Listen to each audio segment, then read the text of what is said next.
There's something no one tells you about your personality. It didn't just happen. The way you love, the way you react, the way you push people away or hold on to them too tightly. It all started long before you understood what love even was. And here's the uncomfortable truth. You might not be living your life based on who you are, but based on who you had to become. But today, that changes. Every child learns how love works by watching, feeling, and experiencing it. Not through words, but through moments, through silence, through absence, through chaos, through pressure. And over time, your brain builds a system designed to protect you. But what protects you as a child can limit you as an adult. Because those same patterns, they don't disappear. They follow you into every relationship. Let's talk about the 5 most common love patterns people unknowingly carry from childhood. 1. The avoider. You tell yourself you're independent. You don't like relying on people. You don't open up easily. And when things get too emotional, you pull away. You disappear. You shut down. You create distance, and you call it strength. But deep down, it's not strength. It's protection. Because somewhere in your past, you learned that your emotions weren't safe. Maybe you cried, and no one came. Maybe you needed comfort, and got silence instead. Maybe you were taught to be strong, when all you needed was to be held. So you adapted. You told yourself, I'll handle everything on my own. And it worked.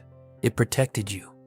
But now, that same wall that once kept you safe is the same wall keeping people out. You want connection, but only at a distance. You want love, but without vulnerability. And that's the conflict. Because real connection requires something you've been avoiding your whole life: being seen. 2. The vacillator. You feel everything deeply. When you love hard. At the beginning, it's intense. You see the best in people. You imagine a future. You believe this is different. But then something shifts.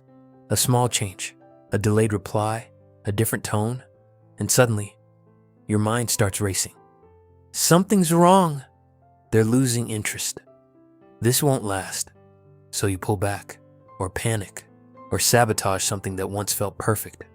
Not because you want to, but because you're trying to protect yourself from what you expect is coming. Loss. Because as a child, love wasn't consistent. Sometimes it was there, sometimes it wasn't. Sometimes you felt important, sometimes you felt invisible. So you learned something powerful. Good things don't last. Now, even when things are good, you're waiting for them to fall apart. And in that waiting, you sometimes become the reason they do. 3. The controller. You don't like uncertainty. You don't like depending on people. You don't like feeling vulnerable. So you take control. You plan. You decide. You manage. Because control gives you something you didn't always have: safety. Maybe growing up, no one protected you. Maybe things felt chaotic, unpredictable. Maybe you had to grow up too fast. So you made a decision. If I stay in control, nothing can hurt me. And now, you struggle to let go. When things don't go your way, it frustrates you. When people act differently than expected, it stresses you. Losing control doesn't just feel uncomfortable, it feels dangerous. But here's the truth. Control can protect you from pain, but it can also block love. Because love isn't something you control, it's something you allow. 4. The pleaser. You've always been the one who puts everyone else first. You listen, you support, you give. Sometimes so much that it feels like your own needs don't even exist. Even when you're exhausted, even when your heart is heavy, you find a way to smile, to nod, to make life easier for everyone around you. At first glance, it seems like kindness. It seems like generosity. But beneath it, there's something deeper, something you've carried for so long that you may not even notice it anymore. You've spent your life monitoring the moods of others, adjusting yourself to keep the peace, avoiding conflict at all costs. You smile when you're hurting. You agree when you want to say no. And you apologize when it isn't your fault. Slowly, without realizing it, you begin to lose pieces of yourself. Your voice becomes softer. Your boundaries blur. Your identity starts to revolve around keeping others happy. This wasn't your choice. Not truly. It's a survival mechanism you learned as a child. Perhaps your parents were critical, angry, or demanding. Maybe you learned that love came only when you performed well, only when you made others proud. Or maybe the house was unpredictable, moods shifting without warning, and you quickly became the calm in the storm. You became the good one, the peacemaker, the fixer. To survive, you learned to anticipate needs before they were spoken, to give love to earn safety, to adjust your entire being to fit the space around you. Now, as an adult, that pattern continues. You struggle to say no, even when overwhelmed. You feel guilty for taking up space. You replay conversations in your head, worrying you might have upset someone. And when someone is unhappy, you feel responsible, even if it's not your problem. You give endlessly, but rarely receive the same in return. You begin to wonder if people truly love you, or if they only love the version of you that disappears for their comfort. Here's the truth. You don't need to sacrifice yourself to be loved. Real love doesn't require disappearing. It doesn't demand that you shrink, hide your feelings, or compromise your soul. You were not born to carry everyone else's weight. You were born to exist fully, openly, unapologetically. The moment you start choosing yourself, the moment you prioritize your boundaries, you will realize that the right people don't leave when you stand tall.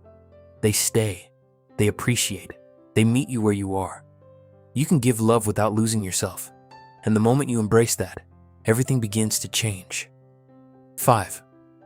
The survivor. You've endured more than most people realize. Your story isn't always visible on the surface, but the experiences you faced have shaped every part of who you are. You've learned early that life isn't always safe, that people can be unpredictable, and circumstances can change in an instant. So instead of expecting comfort or protection, you prepared to survive. You became hyper-aware, cautious, and measured in everything you did. Safety wasn't a given. It was something you had to create for yourself, even if that meant withdrawing or adapting to survive. In relationships, this survival instinct often shows up as compliance or submission. You gravitate toward people who take control, not because you want to feel small, but because it feels familiar. You're careful, vigilant, and observant, always reading cues, monitoring behavior, and protecting yourself from harm. Sometimes, it even feels easier to endure than to speak up, because speaking up could bring risk. So you stay quiet, you stay still, you stay out of the way. You learned long ago that being invisible can feel safer than being present. This pattern originates from childhood environments that were chaotic, unstable, or unsafe. Perhaps your home was filled with anger, unpredictability, or tension. Maybe there were moments when fear gripped you, and no one was there to protect you.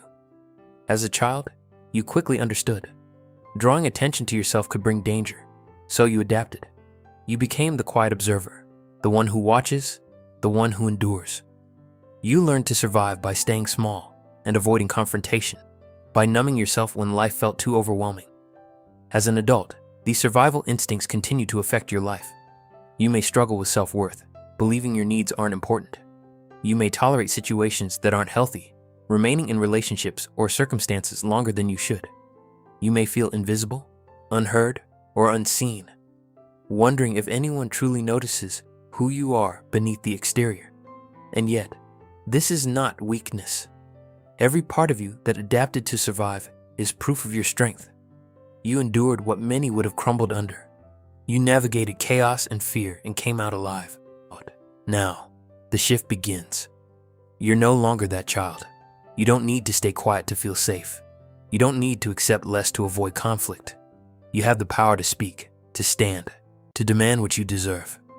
It is the first step toward reclaiming the life you were always meant to live. You are not weak. You are a survivor. And now, you are ready to thrive. Understanding your patterns is not the end. It's the beginning of healing, the beginning of freedom, the beginning of love that doesn't cost you yourself. So take the first step, no matter how small.